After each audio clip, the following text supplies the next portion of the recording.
presencia que ellas se merecen, tanto las DJs, las cantantes, las artistas, y para nosotros son artistas también las que hacen su puesta en escena, el performance y las acompañan, ¿no? Todas ellas y cada una que lo hacen posible, las actuaciones, ¿no? Siempre lo he dicho, esta comunidad somos artistas, lo hacemos todo muy bien, desde la paella, tocar un instrumento y pinchar, ¿no? Y eso tenemos que llevarlo a donde vayamos y abanderarlo y ser embajadores.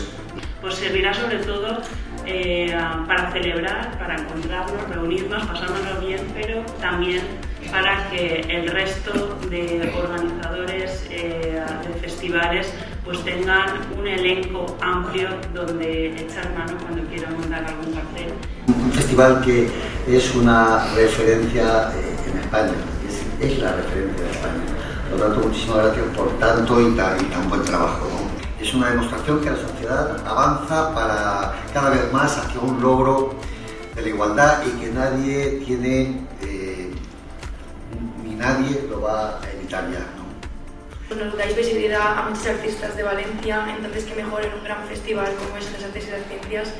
Y estoy súper contenta de estar aquí y que tendremos la oportunidad de formar parte de este festival. Estamos súper agradecidas de que cuenten con nosotras. Y este es un festival pedagógico que enseña los caminos. Yo soy de los que piensa que una ley no cambia el mundo. Las leyes son todas bastante correctas, minuto y resultado, ¿no? En 2023. Lo que cambia el mundo es las personas.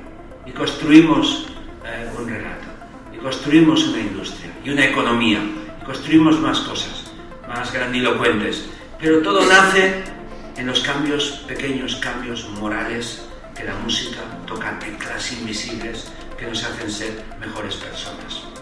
Y si logramos llegar ahí, y si lo viralizamos, pues yo creo que dejaremos un mundo mejor que el que hemos heredado. Por eso, este no es cualquier festival.